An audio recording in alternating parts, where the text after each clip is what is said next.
Hello students, क्या हाल चाल है बेटा। उम्मीद है सभी बहुत बढ़िया से होंगे और आप लोगों की पढ़ाई बहुत अच्छे से पहले भी चल रही थी एग्जाम से पहले और अब भी चलेगी, क्योंकि क्लास 9th से हम लोगों ने आपसे बात करनी शुरू की थी। क्लास 9th और क्लास 10th इन दोनों का कंप्लीट सिलेबस जो है, पूरा का पूरा जो कोर्स है बेटा, है ना, कोर्स जो है वो इस चैनल पर उपलब्ध है। मैंने सब अपलोड कर दिया है, आपने देखा भी है ना।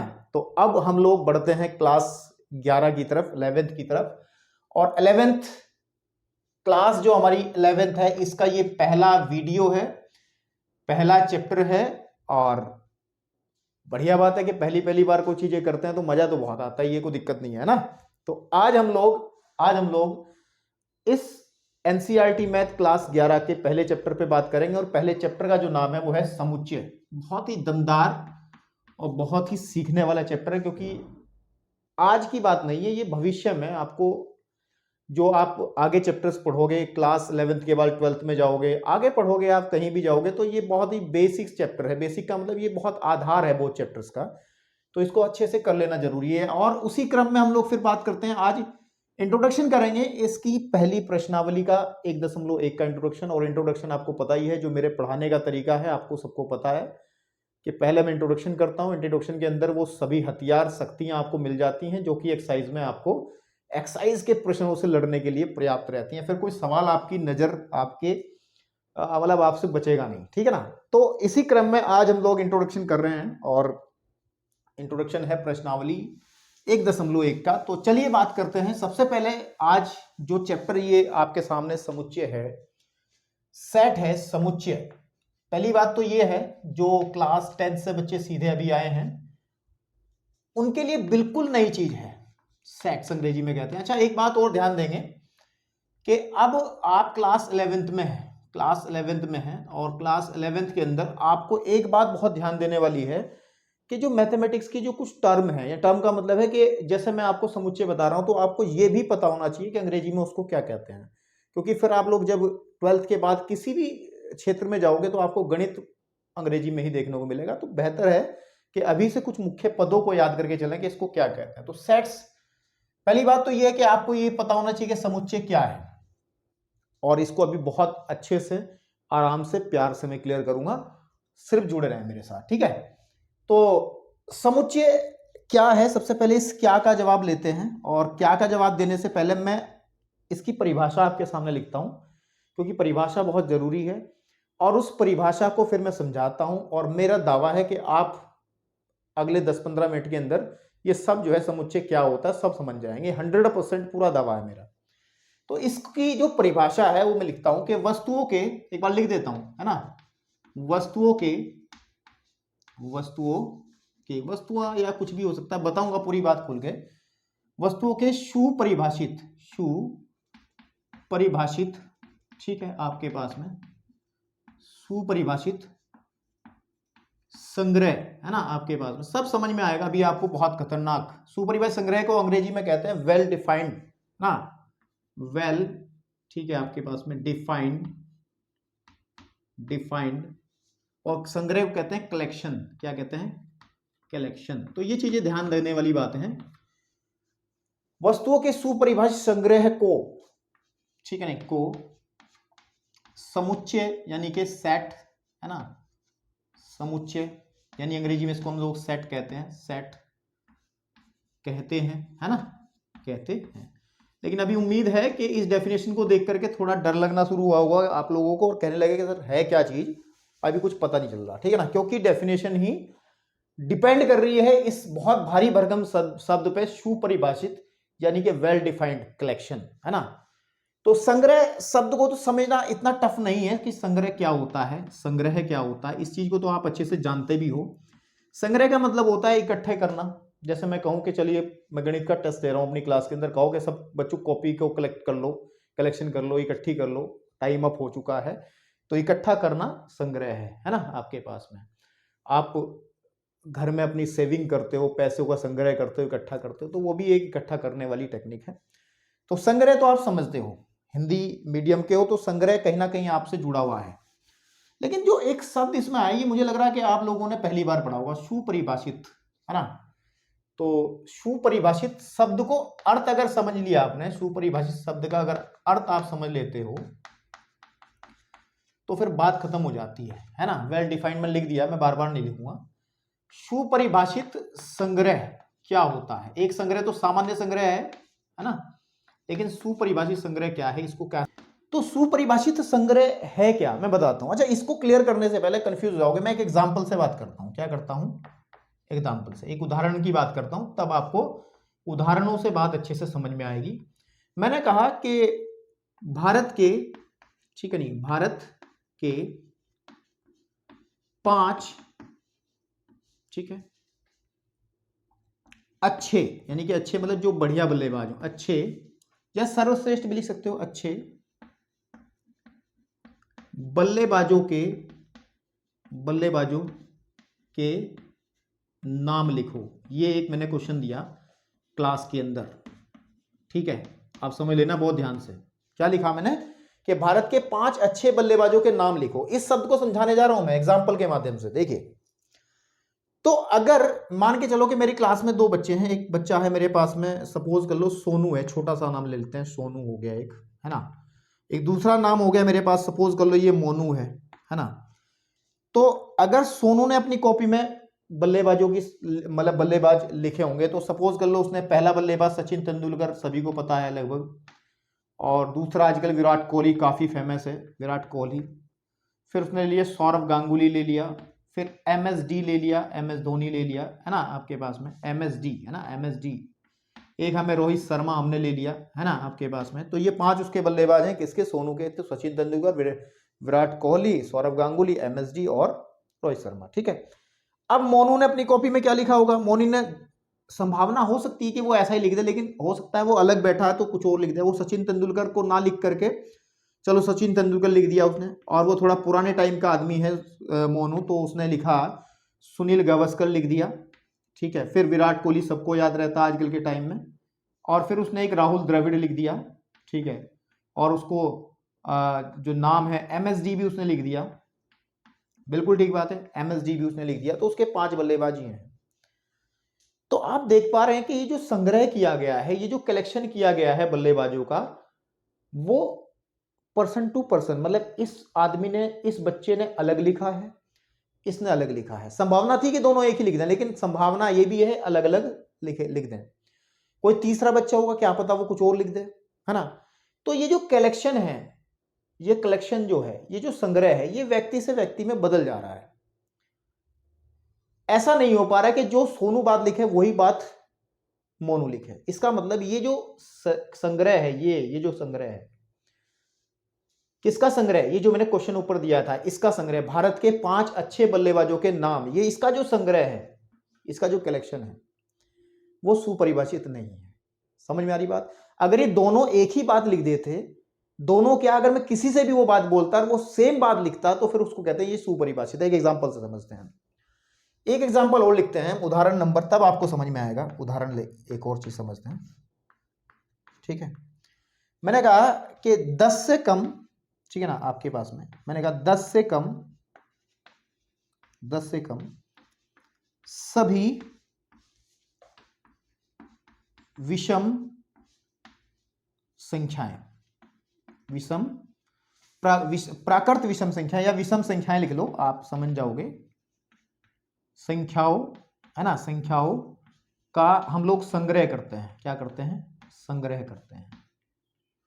तो अगर मैं कहूं तो फिर क्या करेगा? सपोज इस बार सोनू को ही बुला लिया, अच्छा बच्चा है, पढ़ने वाला, कोई दिक्कत नहीं है, और फिर मैंने मोनू को बुला लिया, तो सोनू क्या लिखेगा? 10 से कम जो विषम संख्याएं कौन कौन सी होंगी? 1 होगी, 3 होगी, 5 होगी, 7 होगी, 9 होगी। मोनू क्या लिखेगा? मोनू भी 1 होगी, 3 होगी, 5 होगी, 7 होगी, 9 होगी। क्या इससे अलावा कुछ लिख सकता है क्या? अगर दोनों समझदार हैं, सही लिख रहे हैं, तो दोनों का संग्रह सेम होगा। देख लो, इसका संग्रह और इसका संग्रह सेम होगा। यानी कि इस वाक्य के संदर्भ में कि 10 से कम सभी विषम संख्याओं का जो संग्रह होगा वो सुपरिभाषित होगा, क्योंकि वो person to person, student wise बदल नहीं रहा है, कि अलग अलग आंसर नहीं आ रहा है, इसके अंदर अलग अलग आंसर आपको मिल जा रहे हैं। तो ये सुपरिभाषित नहीं है, ये सुपरिभाषित है। बात मेरी समझ में आ रही है आपको?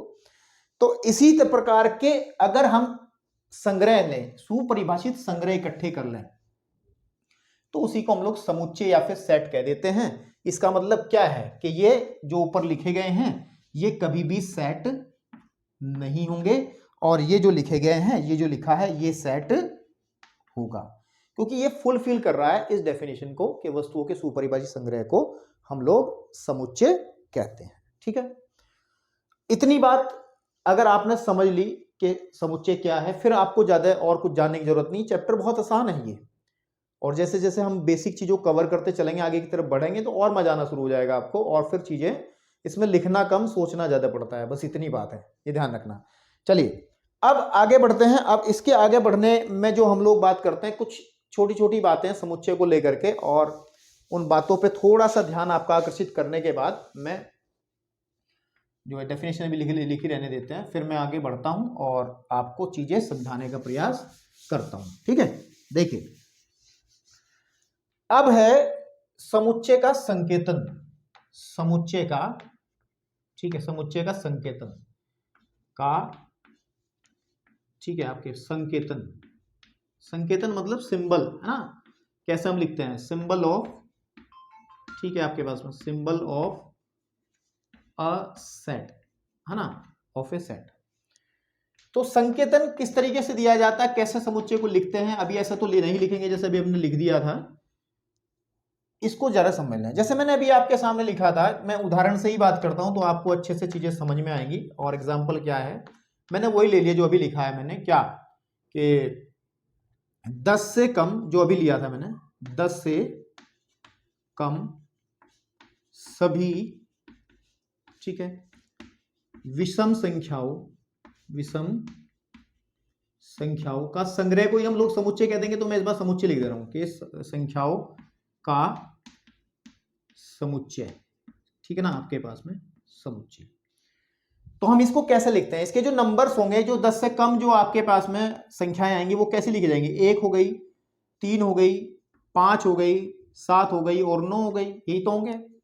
बस अब जब समुच्चय को हम लिखते हैं, संकेतन इसका देते हैं बेटा, तो एक बात और विशेष तरीके से ध्यान रखते हैं कि जो आपके जो इनको कहते हैं अवयव, ये होते हैं अवयव, एलिमेंट्स, क्या कहते हैं, अवयव, ध्यान रखना है, अवयव कहते हैं, अवयव, ठीक है, अंग्रेजी में इसको एलिमेंट कहते हैं, ठीक है, एलिमेंट्स, ठीक है। अब ये जो अवयव हैं, सबसे पहली बात तो इनके बीच में एक अर्ध विराम यानी कि कोमा लगा लेते हैं ताकि ये अलग अलग दिखाई दे। ये 1,03,569 ना दिखाई दे, तो कोमा हमने लगा दिया इसके बीच में, ठीक है। दूसरी बात, फिर इनको हम लोग एक मजले ब्रैकेट के अंदर इस तरीके से हम इसको बंद कर देते हैं, मजला ब्रैकेट, कर्ली ब्रैकेट, ये आपको आता होगा बनाना, नहीं आता तो उसकी प्रैक्टिस कर लो क्योंकि ये पूरा छाया रहेगा। तो ये जो बना है, अब ये है समुच्चय, ये समुच्चय का निरूपण है, यही समुच्चय आपका होता है। तो 10 से कम सभी विषम संख्याओं का समुच्चय ये होगा। और इस समुच्चय को हम अंग्रेजी वर्णमाला के किसी एक अक्षर, जैसे मैंने कहा कि कैपिटल शब्दों से, कैपिटल ए, तो कैपिटल ए हमने ए बराबर ही लिख दिया। तो ए क्या है, ए 10 से कम सभी विषम संख्याओं का समुच्चय है। मतलब किसी भी समुच्चय को हम अंग्रेजी के बड़े अक्षर से रिप्रेजेंट करते हैं, ध्यान रखना है, बड़े अक्षर से। यहां ए लिखा है मैंने, तो जरूरी नहीं है ए हो सकता है, यहां पे हम लोग पी भी ले सकते थे, यहां पे हम लोग एस भी ले सकते थे, यहां पे हम लोग कुछ भी अन्य टी भी ले सकते हैं, लेकिन लेना आपको कैपिटल ही है, ये बात ध्यान देनी है। और मेरे भाई ये जो 1 3 5 7 9 ये जो आपके पास में लिखे हैं, ये कहलाते हैं इसके अवयव, क्या कहलाते हैं, अवयव, इनको कहते हैं हम अवयव। अंदर जो है ये क्या है, अवयव है। अब मैंने बताया है अवयव, अवयव है ना, मैंने कहा इंग्लिश में इसको एलिमेंट कहते हैं, एलिमेंट्स, ठीक है, एलिमेंट्स। तो ये ध्यान रखने वाली बात है। और एक चीज और आपको ध्यान देना है, एक चीज और ध्यान देना है, अगर हम लोग एक बात लिखते हैं, मैं बात लिखता हूं क्या, देखिए मैंने कहा इसको मैं ए ही रहने देता हूं, तो शुरू में ए अच्छा लगता है मुझे। मैं कह रहा हूं कि एक जो है, ये एक समुच्चय, ध्यान से समझना मेरी बात को, समुच्चय ए का वन जो है, समुच्चय ए का अवयव है या सदस्य है, अवयव या सदस्य, अवयव, ठीक है, एलिमेंट है ना। तो बिल्कुल सही बात है, बिल्कुल सही बात है कि वन जो है इस ए का, ये ए का अवयव है, बिल्कुल ठीक बात है। इसी तरीके से हम ये भी कह सकते हैं कि जो 3 है वो समुच्चय, ठीक है ना, आपके पास में समुच्चय ए का अवयव है, ठीक है बेटा, अवयव है, ये भी सही बात है। ऐसी सबके लिए कहा जा सकता है, तो इनको हम थोड़ा शॉर्टकट करके लिखते हैं, इतना लंबा नहीं लिखा जाता। और इसके लिए हम लोग एक यूनानी भाषा का एक शब्द होता है और उस शब्द को कहते हैं एप्साइनल, एप्साइलन, ठीक है। इसको ऐसे लिखा जाता है, एप्साइनल जो होता है वो ऐसा होता है जैसे हमारे यहाँ ई बनता है, ये ई ना, इस तरीके से ऐसे सी बनाकर उसमें एक लाइन और बना दो इस तरीके से, ठीक है। तो ये एप्साइनल होता है और इसका उपयोग हम ऐसे करते हैं, देखिए कैसे करते हैं। एक समुच्चय ए का सदस्य है तो इसको लिखेंगे या करके, या हम इसको ऐसे भी लिख सकते हैं या करके, या शॉर्टकट में अगर समुच्चय वाली भाषा में जाएं तो हम लिखते हैं कि एक जो है वो सदस्य है ए का। तो ये जो चिन्ह है, ये जो चिन्ह है एप्सिलॉन वाला चिन्ह जो है ये बताता है कि ये जो है इसका सदस्य है, ठीक है। तो यानी कि इतने बड़े कथन को हमने क्या किया, एक मिनट जरा, इतने बड़े कथन को हमने, ठीक है, तो इतने बड़े कथन को हम लोग बेटा सिर्फ इतना सा बना करके लिख देते हैं, ठीक है ना। इतने बड़े कथन को हम इतना, इसको हम कैसे लिखेंगे, या करके, या इसको ऐसे लिखा जाता है कि 3 जो है वो सदस्य है ए का, 3 जो है वो सदस्य है ए का। तो मुझे लगता है कि आपको समुच्चय के संकेतन संबंधित बात समझ में आई होंगी कि समुच्चय को लिखते कैसे हैं, कैपिटल लेटर से रिप्रेजेंट करते हैं और इसके अंदर जो होते हैं वो अवयव होते हैं, अवयवों के बीच में एक अल्प विराम कोमा लगाया जाता है।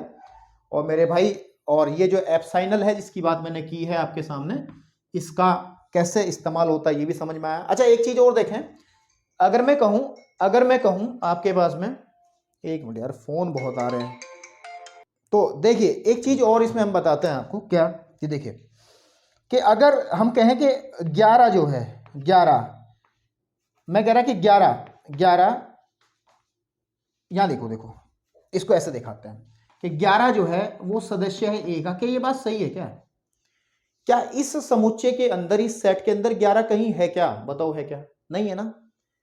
तो फिर कैसे कहेंगे, या तो ये कहा जाए कि 11 समुच्चय ए, समुच्चय, ठीक है, ए का अवयव, ठीक है, नहीं आपके पास में अवयव नहीं है, इतना लंबा लिखो। लेकिन जब इसके लिए हमने शॉर्टकट बनाया है तो इसके लिए भी शॉर्टकट है, तो हम ये कर देंगे कि 11 ए का अवयव नहीं है, तो एक लाइन यहां क्रॉस कर देंगे, यानी कि इसको ऐसे काट देंगे, तो इसका मतलब है कि 11 ए में नहीं है, ठीक है।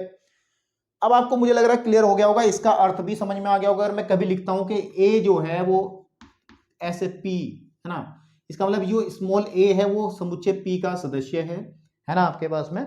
और अगर कभी हमने कहा कि सपोज कर लो कि 3 जो है वो किसी सेट बी में है, अगर मैं काट दूं 3B में नहीं है, तो एप्साइनल को समझ लें, ऐसे बनाना है एप्साइनल। और आई थिंक जब आप 11वीं में फिजिक्स पढ़ोगे तो भी इससे और जानकारी आपको प्राप्त हो जाएगी, ठीक है ना। तो आई थिंक आपको अब समुच्चय के संकेतन यानी कि सिंबल ऑफ अ सेट समझ में आ गया होगा। अब हम बढ़ते हैं समुच्चय के निरूपण की तरफ, और जो कि बहुत ही बढ़िया, और पूरी एक्सरसाइज उसी पे डिपेंड कर रही है, समुच्चय के निरूपण पे, ठीक है। डेफिनेशन अभी छोड़ दे रहा हूं क्योंकि जब मैं एग्जांपल्स कराऊंगा तो इसकी मुझे जरूरत पड़ेगी, है ना। आपके पास में सुपरिभाषित वर्ड बहुत ही दमदार वर्ड है। तो मेरे भाई ध्यान दो, अब बात करते हैं समुच्चय, ठीक है, नहीं समुच्चय का निरूपण क्या है, संकेतन क्या है, वो अलग अलग चीजें थी, बताऊंगा आपको। अंग्रेजी में कहते हैं रिप्रेजेंटेशन, रिप्रेजेंटेशन, ठीक है ना, रिप्रेजेंटेशन ऑफ अ सेट, किसी भी सेट को कैसे रिप्रेजेंट किया जाता है इसको समझ लें, ठीक है। संकेतन तो मतलब देखने में कैसा लगता है, संकेत क्या है उसके वो अभी बताए हैं, लेकिन रिप्रेजेंट कैसे करते हैं, इसको हम 2 विधियों से रिप्रेजेंट करते हैं। इसकी 2 विधियां होती हैं। नंबर 1 होती है आपके पास में रोस्टर रूप विधि, ना कहकर रूप कहो, यानी कि रोस्टर फॉर्म अंग्रेजी में कहते हैं रोस्टर, ठीक है, नहीं रोस्टर फॉर्म, ठीक है। एक होती है इसकी समुच्चय निर्माण रूप, समुच्चय निर्माण, अब सब क्लियर होगा फटाफट, निर्माण रूप अंग्रेजी में इसको कहा जाता है सेट बिल्डर, सेट बिल्डर, ठीक है, नहीं फॉर्म, ठीक है, सेट बिल्डर फॉर्म, इन दोनों को समझाऊंगा। रोस्टर को एक और कहा जाता है हमारे पास में, उसको कहते हैं टेबुलर फॉर्म, टेबुलर फॉर्म, ठीक है, टेबुलर फॉर्म भी कहते हैं, roster form, tabular form, set builder form, ये दो तरीके हैं किसी भी समुच्चय को लिखने के। ओके, चलिए बारी बारी से देखते हैं। सबसे पहले इसमें हम लोग बात करते हैं नंबर 1 हमारा जो है रोस्टर फॉर्म, कि रोस्टर रूप क्या है, रोस्टर रूप क्या है। देखिए, फिर इसको मैं एक एग्जांपल से क्लियर करूंगा, एग्जांपल से चीजें अच्छी समझ में आती है, कि उदाहरण लेके चलते हैं। मैंने कहा कि 10 से कम, वही लिख लेते हैं, 10 से कम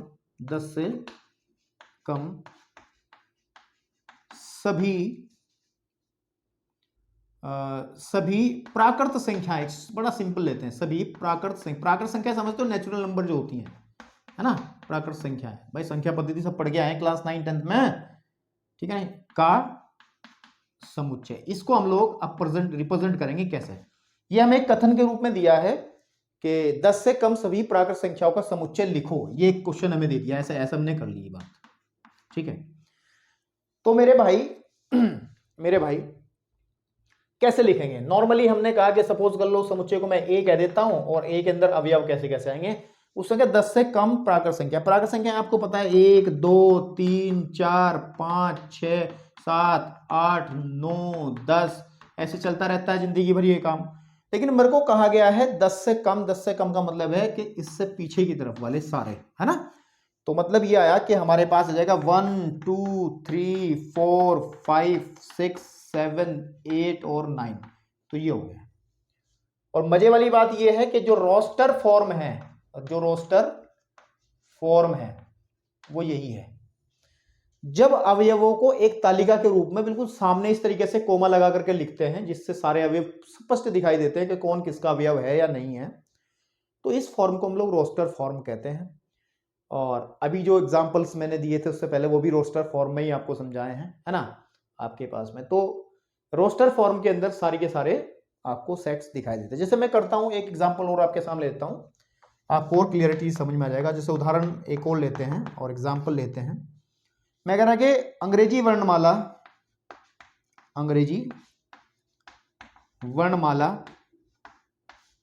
के स्वर जो होते हैं, वोवेल्स जो होते हैं, क्या होते हैं, वोवेल्स का सेट या फिर समुच्चय लिखो, का सेट लिखो।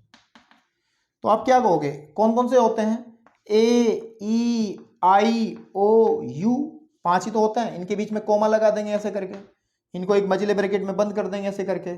और सपोज कर ले ये वोवेल्स का सेट है, तो मैंने इसको वी से लिख दिया, वी से लिख दो, वो आपकी डिपेंड करता। तो ये भी एक फॉर्म है, ये इस समुच्चय का रोस्टर फॉर्म है। बात समझ में आ रही है, ये इस समुच्चय का रोस्टर फॉर्म है, ठीक है।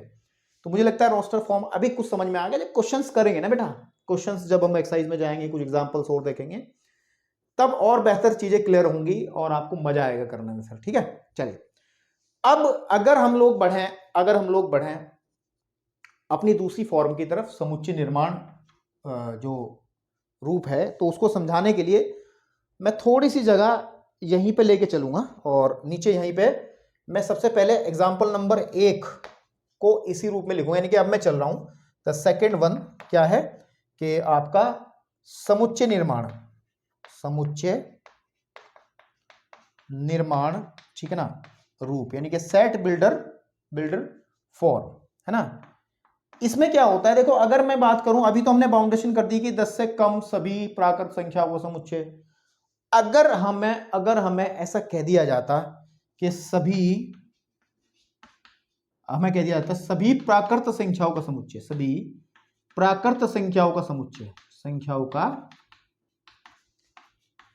समुच्चय लिखो, तो आप लिख दोगे।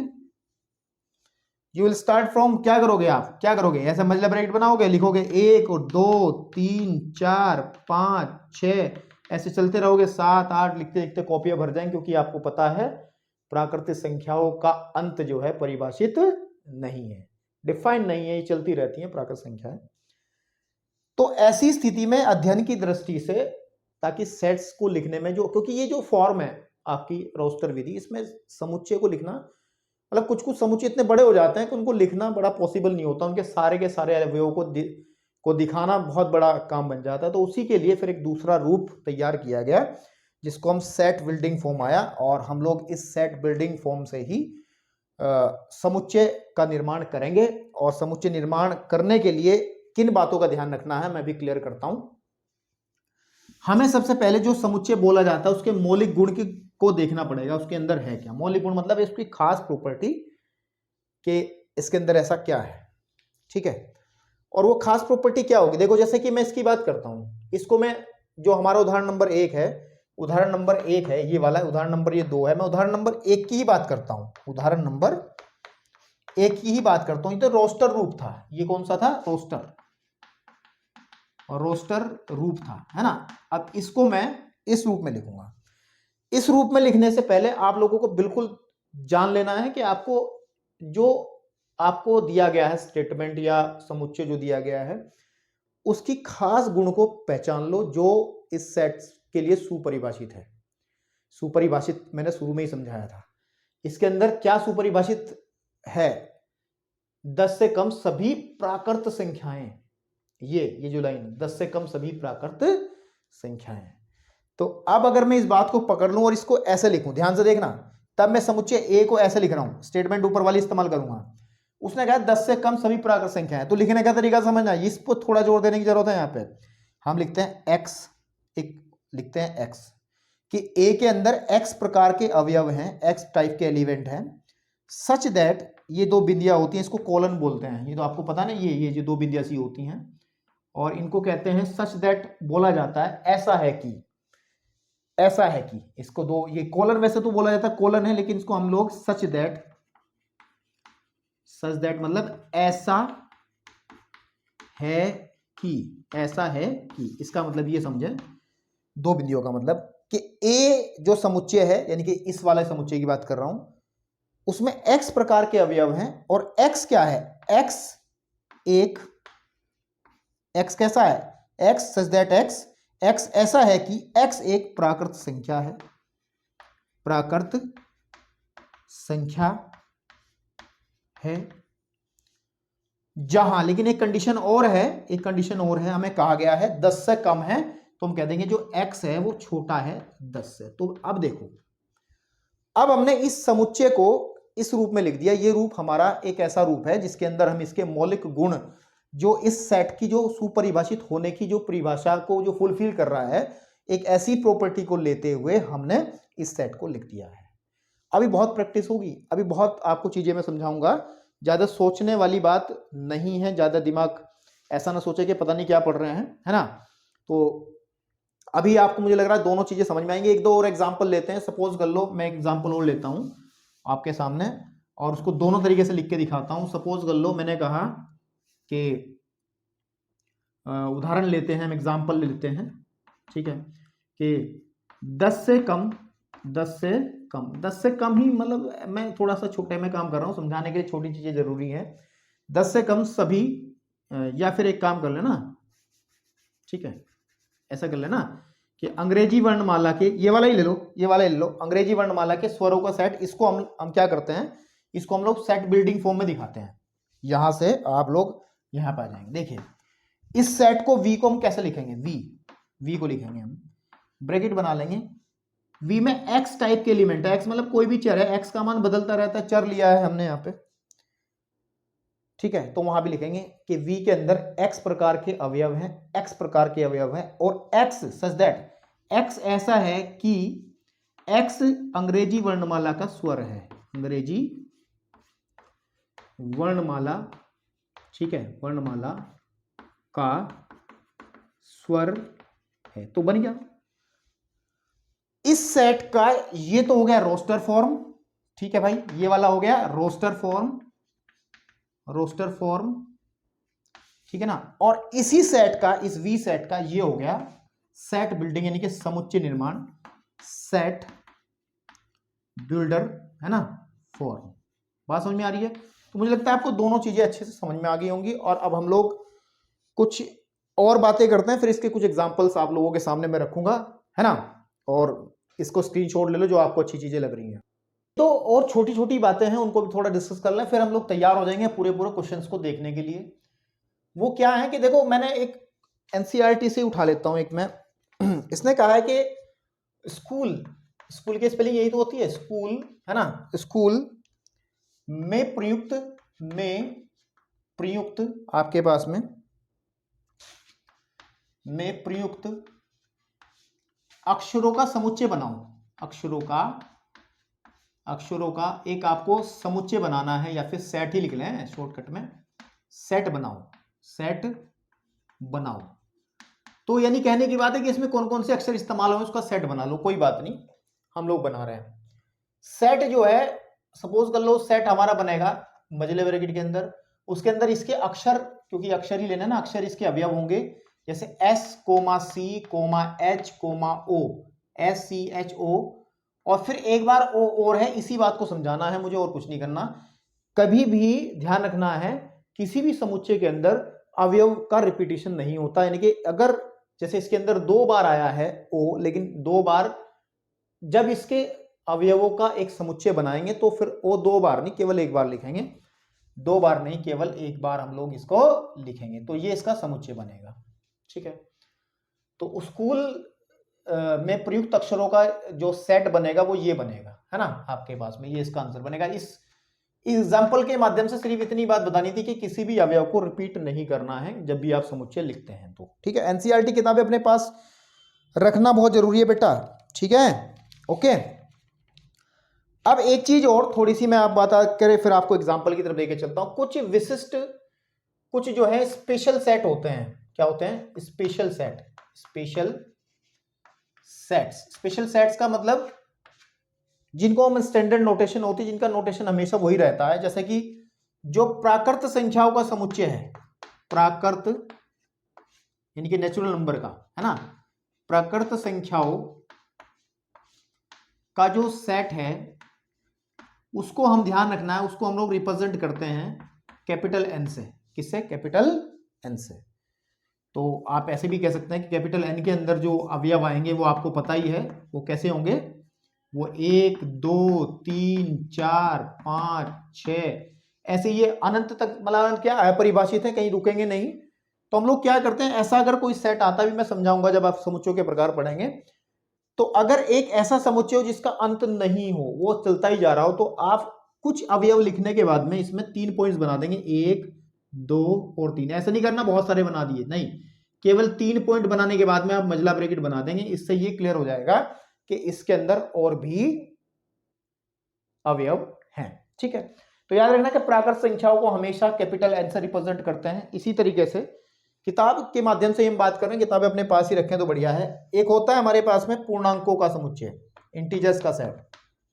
पूर्णांकों का समुच्चय क्या होता है, इसको भी समझ लें, का सेट। तो उसको हम लोग ध्यान रखें z से रिप्रेजेंट करते हैं, और z जो होता है आपको पता है, z जो होता है वो बीच में 0 होता है, फिर 1 2 3, और इधर भी ये आपके पास में पता नहीं कहां तक जाएगा, इधर 1 -1 -2 -3, और इधर भी आपके पास में ये अपरिमित है, यानी कि सीमित नहीं है। तो ये वाला जो सेट है, हम लोग ध्यान रखेंगे पूर्णांकों के सेट को हमेशा z से लिखेंगे। उसके बाद में एक और समझ लें, उसके बाद आप ज्यादा चक्कर में नहीं पड़ने की आवश्यकता है। एक होता है परिमेय संख्याओं का सेट, परिमेय, ठीक है ना, आपके पास में परिमेय संख्याओं का सेट। ठीक है, परिमेय संख्याओं का जो सेट होता है उसको हम क्यू से लिखते हैं, और परिमेय संख्याओं के सेट को ऐसे रिप्रेजेंट करना संभव नहीं है। केवल और केवल हम उसको कैसे रिप्रेजेंट करें, इस एक समस्या बन गई, क्योंकि परिमेय संख्याएं भी अपरिमित हैं, लेकिन उनका कोई निश्चित सीक्वेंस नहीं मिलता। जैसे हमें प्राकृत संख्याएं देखने को मिलती हैं, हमें ये देखने को मिलती है, क्योंकि परिमेय संख्याओं का दायरा बहुत बड़ा, उसको लिखना कैसे है, उसको लिख देते हैं ऐसे, तभी हमारे काम में आता है हमारा सेट। ये कौन सी फॉर्म थी, याद करो, ये थी रोस्टर फॉर्म, ये भी रोस्टर फॉर्म है। तभी हम लोग सेट बिल्डर फॉर्म का सहारा लेते हैं ऐसी कंडीशन में कि क्यू के अंदर एक्स टाइप के एलिमेंट हैं, और एक्स सच दैट, ये 2 बिंदु हमने कोलन लगाए हैं, x such that x x एक परिमेय संख्या है, एक परिमेय संख्या है, बस इतनी बात उसको कह देंगे तो आपकी बात वो समझ जाएगा, हाँ बच्चा समझदार है, चीजें जानता है, ठीक है। अच्छा, इसको भी लिखा जा सकता था सेट बिल्डिंग फॉर्म में, कैसे कि x सच दैट x एक प्राकृत संख्या है, प्राकृत संख्या है, लिख नहीं सकते थे, इसको भी लिख सकते थे x सच दैट x एक पूर्णांक है, क्या है, पूर्णांक है। अभी और कहानियां आएंगी बेटा, पूर्णांक है, लेकिन ज्यादा जानबूझ के शुरुआत में मैंने आपको डरावनी चीजें नहीं बताई, आसानी से बता रहा हूं बहुत अच्छे से। चलिए अब अच्छा, एक चीज और समझ लो, ज्यादा इसमें डिस्कस नहीं करनी और बातें, बाकी तो तुम समझ ही जाओगे। हाँ, अगर कभी देखो z पॉजिटिव आ जाए, देखो z तो आपको पता है पूर्णांकों का समुच्चय, z पॉजिटिव का मतलब होता है कि जो हमारे पास में सभी धन पूर्णांकों का समुच्चय, धन पूर्णांकों का मतलब इधर वालों का हिस्सा, इधर वाले हिस्से सिर्फ ये वाला, ठीक है। चलो बाकी तुम जब क्वेश्चंस आते रहेंगे तब हम बताते रहेंगे, मेन तो ये तीन ही है, इनको तीन को आप याद कर लें, और बस इतनी चीजें समझ करके हम लोग बढ़ते हैं, कुछ क्वेश्चंस कर लेते हैं ताकि आपकी और चीजें क्लियरिटी आ जाए, ठीक है। तो चलिए अब बढ़ते हैं एग्जाम्पल नंबर, इसमें एक उदाहरण है, उदाहरण नंबर 1, एनसीईआरटी में एक उदाहरण है, उदाहरण नंबर 1, वो कह रहा है कि समीकरण, ठीक है, आपके पास में कि समीकरण आपके पास में दिया गया है x square plus x minus 2 is equal to 0, कैसी समीकरण है पहचान लो, है ना, का हल, का हल का समुच्चय, के हल का समुच्चय, हल का समुच्चय, ठीक है, समुच्चय आपको रोस्टर फॉर्म में देना है, किस फॉर्म में, रोस्टर फॉर्म में लिखो, ठीक है। मतलब जब इसको सॉल्व करेंगे जो आंसर आएगा उसको रोस्टर फॉर्म में देना, तो सीधी बात है, पहले इसको हल कर लो। आपको पता है द्विघात समीकरण को हल करने का टेक्निक आपको पता है कि x square plus x minus 2 is equal to 0, गुणनखंड कर लो, दो के टुकड़े घटाने पर एक आता हो, तो x square 2 minus 1 x minus 2 equal to 0, तो एक्स स्क्वायर प्लस के 2x माइनस का x माइनस के 2 is equal to 0, x common निकालो तो x प्लस के 2 और माइनस का 1 कॉमन निकालो तो x प्लस के 2 इज इक्वल टू 0, आ जाएगा x माइनस 1 और x plus 2 is equal to 0। तो उसको जब हल करेंगे तो x की वैल्यू एक तो 1 आ जाएगी, एक माइनस के 2 आ जाएगी, तो यानी कि x की जो वैल्यू है, यहाँ ये पूरा यही करके दिखा दो तो कोई दिक्कत नहीं है, कि x इज इक्वल टू एक तो 1 आ गया, ठीक है, एक माइनस का 2 आ जाएगा, एक 1 आ जाएगा, एक माइनस का 2 आ जाएगा। तो जो सेट लिखेंगे, जो समुच्चय होगा, ठीक है, समुच्चय यानी कि जो आपका सेट बनेगा वो बनेगा मझले ब्रैकेट के अंदर, इनको कोमा लगा करके आप लिख देंगे ऐसे, और आपको दिख रहा है रोस्टर फॉर्म है, ये रोस्टर फॉर्म है। अगर आप कहो कि सर जी इसको बना के दिखाओ समुच्चय निर्माण में, अब बनाता हूं, देखो ऐसी कोई दिक्कत नहीं है, देखो बनाते हैं समुच्चय निर्माण। ये तो था रोस्टर फॉर्म, या लिख दो रोस्टर फॉर्म, ये रोस्टर रूप है, रोस्टर रूप है ना, ठीक है। अब मैं लिखता हूं सेट दूसरे वाले तरीके से, सेट बिल्डिंग वाले में लिखता हूं कि जो सेट है, इस सेट को कुछ कह लो, सेट जो है इसको, सेट को सपोज कर लो ए कह लिया मैंने, ए इज इक्वल टू, ए यहां भी कहा जा सकता था, ए इज इक्वल टू कोई सेट ए हमने ले लिया, उसमें एक्स टाइप के एलिमेंट हैं। एक्स क्या है, देखो पहले लिखते हैं किस प्रकार का अवयव है, वो यहां लिखा जाएगा, और एक्स है क्या उसकी पहचान आगे लिखी जाएगी, कि एक्स समीकरण जो हमें दी गई है, समीकरण x square plus x minus 2 बराबर 0 का हल है। हो गया जी, ये देखो, ये इसका रोस्टर फॉर्म था, ये इसका सेट बिल्डर फॉर्म है, यानी कि समुच्चय निर्माण रूप है, ठीक है ना।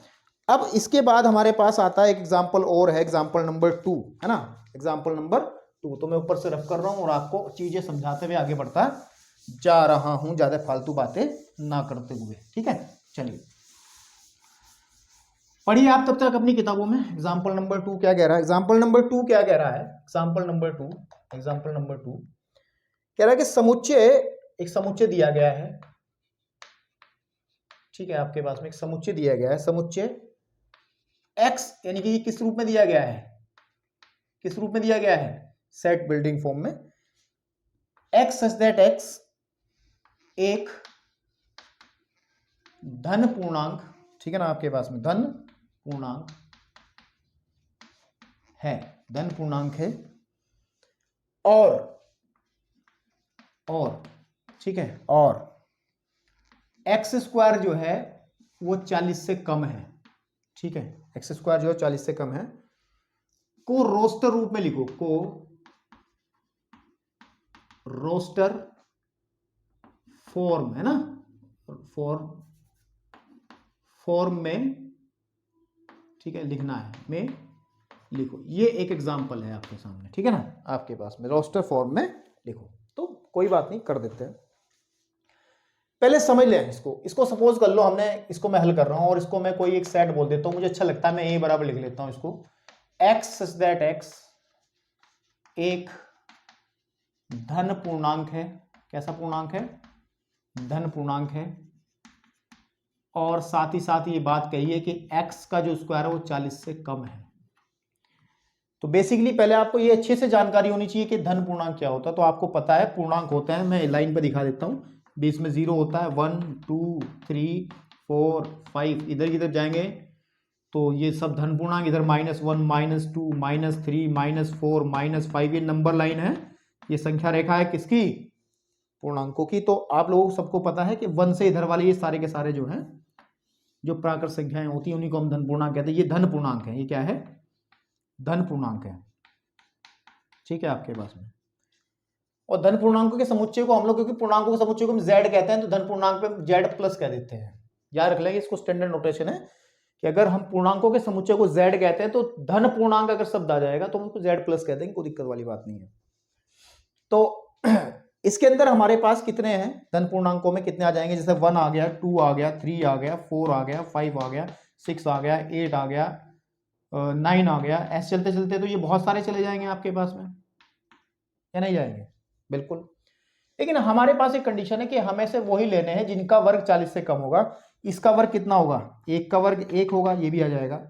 2 का वर्ग 4 होगा, 3 का वर्ग 9 होगा, 4 का वर्ग 16 होगा, और फिर 5 का वर्ग आपके पास में 25 हो जाएगा, फिर 6 का वर्ग आपके पास में 36 हो जाएगा, और उसके बाद में 7 छोड़ दिया इसमें, 7 का वर्ग है ना, 7 का वर्ग आपके पास में आ जाएगा 49। तो यहीं पे बात खत्म हो गई, क्योंकि उसने कहा है कि वर्ग 40 से कम हो ऐसे लेने हैं। तो 40 से कम वर्ग किस किस का है? 1 का है, 2 का है, 3 का है, 4 का है, 5 का है, 6 का है, बस इससे ज्यादा किसका नहीं है। इसका मतलब जो z प्लस है, या फिर इसको z प्लस है जो, इसको हम लिख देंगे, ये बन जाएगा हमारा 1 2 3 4 5 एंड 6। ये हमारा इसका समुच्चय का रोस्टर फॉर्म आपके सामने आ जाएगा बेटा, ठीक है, ओके।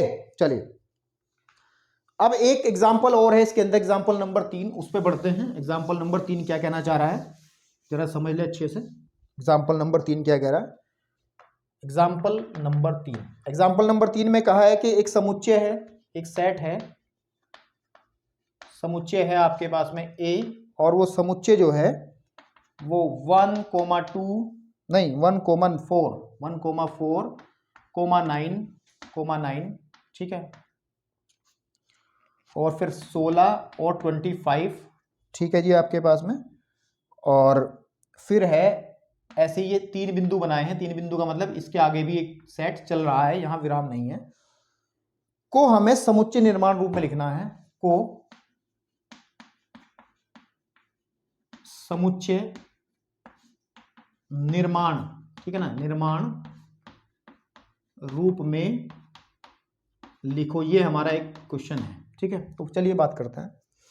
तो फिर मैं बात कहूंगा कि ए को जब इसको हल करेंगे हम क्वेश्चन को, तो ए को हमें समुच्चय निर्माण में लिखने के लिए एक मौलिक गुण को पकड़ना पड़ेगा। इसका क्या मौलिक गुण क्या है, इसके अंदर खास बात क्या है, उसको पहचानना पड़ेगा। मुझे दिख रहा है, अगर आप ध्यान दें, थोड़ा सा ध्यान दें, और वो ध्यान कैसे दिया जा सकता है कि ए जो है उसको हम लिखा जा सकता है कि 1 का वर्ग, 2 का वर्ग, 3 का वर्ग, 4 का वर्ग, चेक कर लो, 5 का वर्ग, ऐसे ही चलता जा रहा है। तो इस कथन को आप कैसे लिख सकते हो, इस चीज को आप कैसे लिख सकते हो? यह भी कहा जा सकता है कि प्राकृतिक संख्याओं के वर्गों का समुच्चय है। ये देखो 1 2 3 4 5 प्राकृतिक संख्याओं के वर्गों का समुच्चय है।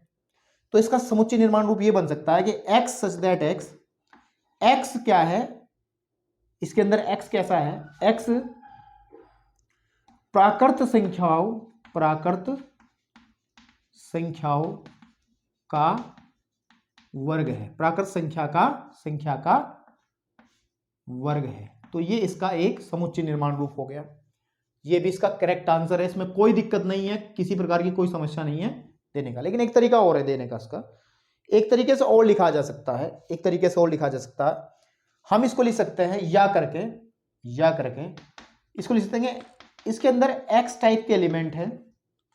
x कैसा है? x जो है n स्क्वायर के बराबर है, x जो है वो n स्क्वायर के बराबर है। n क्या है? जहां n जो है वो एक प्राकृत संख्याओं के समुच्चय का सदस्य है। मतलब क्या है कि अगर n का मान 1 लेंगे तो ये बन जाएगा, n का मान 2 लेंगे तो ये बन जाएगा। n जो है वो प्राकृत संख्याओं, ये समझ में आना है, फाइनल में समझा के चला था कि n जो है सदस्य है नेचुरल नंबर का, है ना। नेचुरल नंबर क्या है? मैंने बताया प्राकृत संख्याओं का समुच्चय है। n जो होता है वो होता है आपके पास में कौन सा बताइए? 1, 2, 3, 4, 5, 6, ऐसी जिंदगी भर चलता रहता है, ठीक है ना।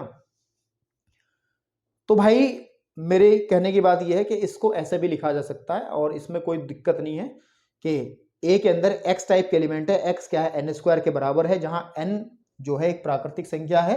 प्राकृत संख्या 1 लेंगे तो इसका पहला अवयव आ जाएगा, प्राकृत संख्या 2 लेंगे तो दूसरा अवयव आ जाएगा। इसको आप गहन अध्ययन करके समझ सकते हैं, इसमें कोई बड़ी बात नहीं है। एक एग्जाम्पल और है इसके अंदर, और एग्जाम्पल नंबर वो 4 है, इसको मैं रफ कर रहा हूं ताकि मैं आगे बढ़ सकूं, है ना। चलिए 1 मिनट पूरा रफ कर दूं, नहीं तो आपका समय लगेगा। चलिए अब आपकी स्क्रीन पे बेटे इसके 2 एग्जाम्पल और हैं, एग्जाम्पल नंबर 4, एग्जाम्पल नंबर 5। तो चर्चा करके बहुत तेजी से नहीं भागेंगे क्योंकि इसको समझना है और इन एग्जाम्पल्स पे थोड़ा ध्यान देने की जरूरत है। आसान है लेकिन अपने अंदर बहुत सारी चीजें समेट के लाए हैं ताकि आपको अच्छे से समझ में आए सब चीज। देखिए सबसे पहले एग्जाम्पल नंबर 4 है, वो कहता है एक समुच्चय दिया गया है मेरे पास में और समुच्चय लिखा है आपके सामने, ठीक है ना। वो दिया गया है समुच्चय कि 1/2 और 2/3 और फिर 3/4 और फिर 4/5 और फिर 5/6 और फिर 6/7। इसको मुझे समुच्चय निर्माण, अच्छा समुच्चय निर्माण में जाने के लिए मैंने पहले भी बताया है कि एक मौलिक गुण, एक खास प्रॉपर्टी आपको देखनी पड़ेगी जो इसको सुपरिभाषित कर रही थी, जो इस समुच्चय को सुपरिभाषित कर रही थी, उस प्रॉपर्टी को आपको देखना पड़ेगा।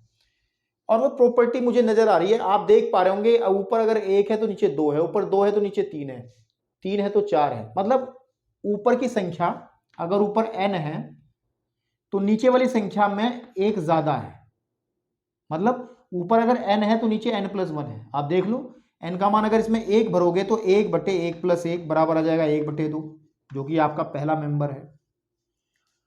अगर इसमें n की जगह 2 भरोगे तो 2/2 + 1 बराबर आ जाएगा 2/3, जो इसका दूसरा मेंबर है। तो मतलब ये है कि ये मेन है, यही हमारा मेन है, जहां पर n क्या है, n की वैल्यू हम लेंगे, n की वैल्यू 1 लेंगे, 2 लेंगे, 3 लेंगे, 4 लेंगे, 5 लेंगे और 6 लेंगे। 6 के बाद 7 नहीं लेंगे क्योंकि देखो 1 2 3 4 5 6 तक ही जा रहा, नीचे तो 1 जुड़ करके आ रहा है, इसलिए 6 + 1 7 हो जाएगा लास्ट में।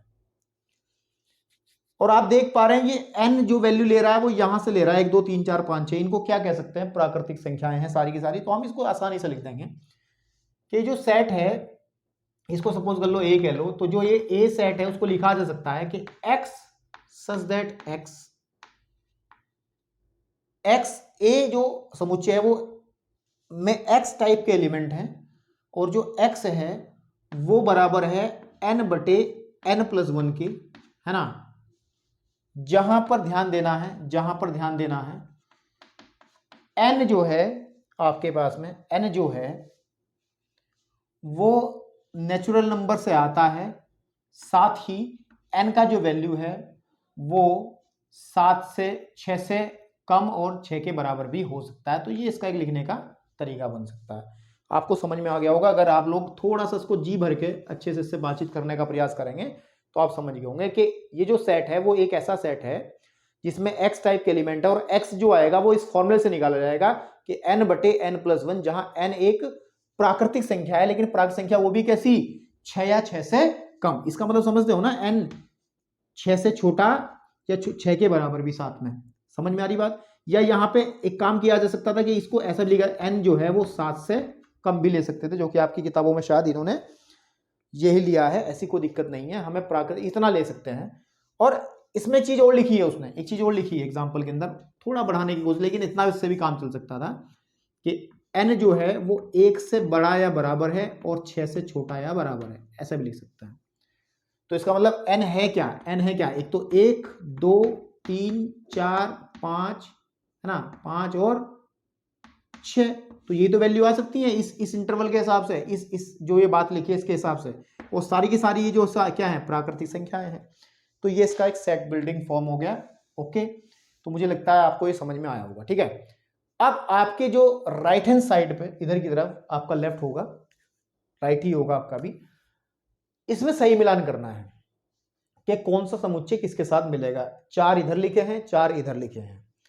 देखो रोस्टर विधि बेचारी बहुत सीधी सच्ची विधि होती है, उसमें साफ साफ दिखाई देता कि समुच्चय के अंदर क्या खास बात है और इसके अवयव कौन कौन से हैं। दिक्कतें कहां हैं, जो स्पष्ट नहीं दिखाई देती वो होती है समुच्चय निर्माण। इधर की तरफ तो रोस्टर है, उधर आपके पास समुच्चय निर्माण है, तो सही मिलान करना है। तो सबसे पहले इनको पहचान लो। जैसे पहले इनको पहचानने की जरूरत नहीं है, सबसे पहले ए है हमारे पास में, क्या है, ए है, क्या है, ए। तो मैं ए वाला जो है मेरे पास, वो ए क्या है, ए है x such that x, x such that x एक धन पूर्णांक है। कैसा पूर्णांक है, धन पूर्णांक है, धन पूर्णांक, तथा 18 का भाजक, 18 का भाजक, भाजक मतलब जो 18 को पूरा पूरा काटता हो। तो सीधी बात है, 18 को पूरा पूरा काटने वाली संख्या लिख लो, 1 भी काटेगी, 2 भी काटेगी, यानी कि 18 के गुणनखंड, 3 भी काटेगी, 4 नहीं काटेगा, 5 नहीं काटेगा, 6 काट देगा, 7 नहीं काटेगा, 8 नहीं काटेगा, 9 काट देगा, और 9 के बाद सीधा 18, 9 के बाद सीधा 18। तो ये इसका इस सेट का रोस्टर फॉर्म ये है, इस सेट का रोस्टर फॉर्म ये है। इसका मतलब जो है ये इसका मिलान किसके साथ हो जाएगा, ये देखो यहां दिख रहा है, ठीक है, आपके पास में ये वाला हो जाएगा। क्लियर है। जो बी पोर्शन है, बी को देख लो कौन सा है, बी है x such that x, x square minus one, ये है ना आपके पास। बी में कहा है कि एक्स सच दैट एक्स एक पूर्णांक है, एक पूर्णांक है, एक्स क्या है, पूर्णांक है, और ठीक है ना, और x square minus 9 is equal to 0, x square minus 9 is equal to 0।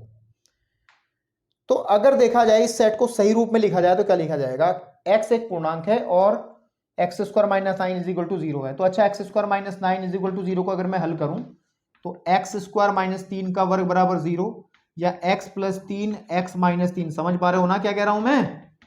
एक बार जोड़ दिया, एक बार घटा दिया, तो x का मान यहां से एक तो 3 आ जाएगा, एक आ जाएगा x का मान माइनस 3। तो कहने की बात, इस सेट के अंदर जो अवयव आ जाएंगे हो जाएगा 3 कोमा माइनस 3, यही तो है।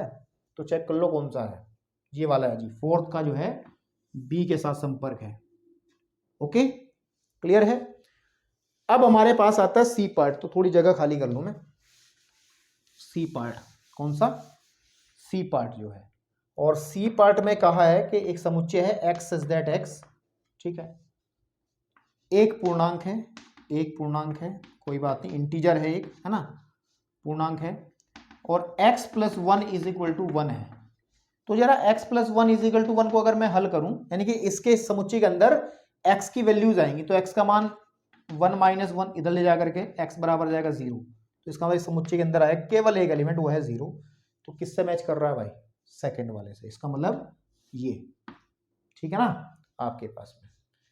ओके ओके, अगर मैं इसके डी पोर्शन की बात करूं, डी आपको दिख रहा है वैसे भी बेसिकली कि x शब्द प्रिंसिपल का एक अक्षर है, तो प्रिंसिपल के शब्दों से समुच्चय तो यही बनेगा ना।